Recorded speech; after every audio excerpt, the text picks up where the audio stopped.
یہ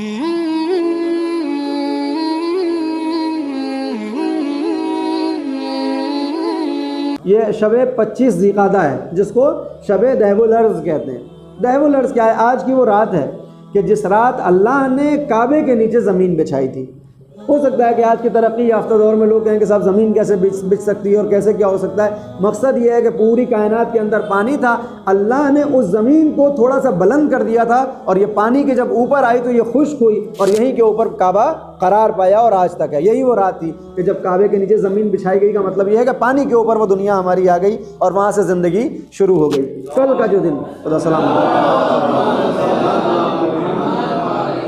اور کل کا جو دن ہے وہ ولادت ہے حضرت ابراہیم کا، حضرت ابراہیم کی ولادت کا دن ہے، اور حضرت عیسیٰ کی ولادت کا دن ہے قمری اعتبار سے۔ وہ 25 دسمبر وہ اپنی جگہ پہ رہے شمسی، اس میں کوئی اعتراض نہیں ہے کہ اس دن وہ ہے یا نہیں ہے، وہ لائق تحقیق ہے، لیکن جو شریعت کے اعتبار سے اور قمری مہینوں سے جب ہم دیکھتے ہیں تو 25 ذیقعدہ حضرت ابراہیم کی ولادت کا روز ہے اور حضرت عیسیٰ کی ولادت کا روز ہے۔ لہذا کل کے دن کی بھی بڑی عظمت ہے اور آج کی رات کی بھی بڑی عظمت ہے۔ جو 4 دن بہت زیادہ اللہ نے معظم قرار دیے ہیں، اور اس دن روزے کی بہت زیادہ فضیلت ہے۔ بعض روایات میں ہے کہ 60 سال کے روزے کے برابر ہے، بعض میں یہ ہے کہ 70 سال کے روزے کے برابر ثواب ہے، بعض میں یہ ہے کہ 1000 روزے کے برابر ثواب ہے۔ وہ 4 جو دن ہیں اس میں سے ایک دن 25 ذیقعدہ کا ہے، ایک 18 ذی الحجہ ہے جو اس کے بعد آنے والا ہے، ایک یہ 25 ذیقعدہ ہے، ایک 17 ربیع الاول جس دن پیغمبر کی ولادت ہے اور تولد ہے، اور ایک معراج کا روز یعنی روز بعثت 27 رجب۔ یہ 4 دن ایسے ہیں جس دن 1000 روزے کے برابر کے روزے کا ثواب ہوتا ہے۔ لہذا کل کے دن روزے کی بڑی اہمیت ہے، آج کے دن اعمال کی بڑی اہمیت ہے۔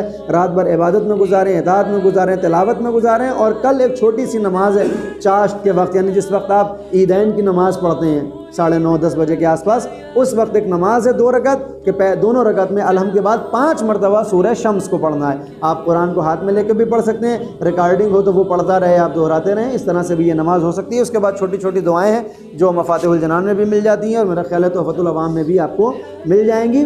انشاءاللہ موقع ہو تو آپ اس کو ضرور پڑھیں۔ روزے کی بہت زیادہ فضیلت ہے، روزے کی بات آئی ہے لہذا میں اشارہ ضرور کروں گا کہ بعض وقت جب میں اس طرح کی باتیں کرتا ہوں کہ اس روزے کا ثواب 1000 کے برابر ہے، اس نماز کا ثواب 1000 نماز کے برابر ہے، تو اکثر یہ سوال ہوتا ہے، تو اس کا مطلب یہ ہے کہ جتنے بھی روزے پیچھے ہم نے چھوڑے تھے وہ سب برابر ہو گئے، یا جو اب ہم آگے روزے نہیں رکھنے والے ہیں وہ اس کی جو ہے یہ پورتی کر دے گا۔ جب 1000 روزے کے برابر ہو گیا تو اب اگلے سال ہمیں روزہ رکھنے کی ضرورت نہیں ہے۔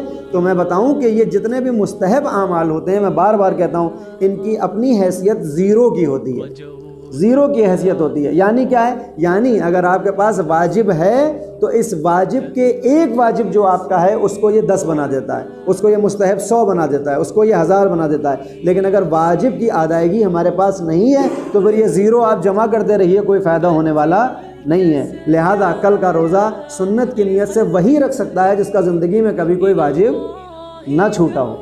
اگر کسی کا ایک واجب بھی روزہ چھوٹا ہوا ہے تو وہ سنت کی نیت سے کل روزہ نہیں رکھ سکتا ہے، تو پھر کیا ہم ثواب سے محروم ہو جائیں گے؟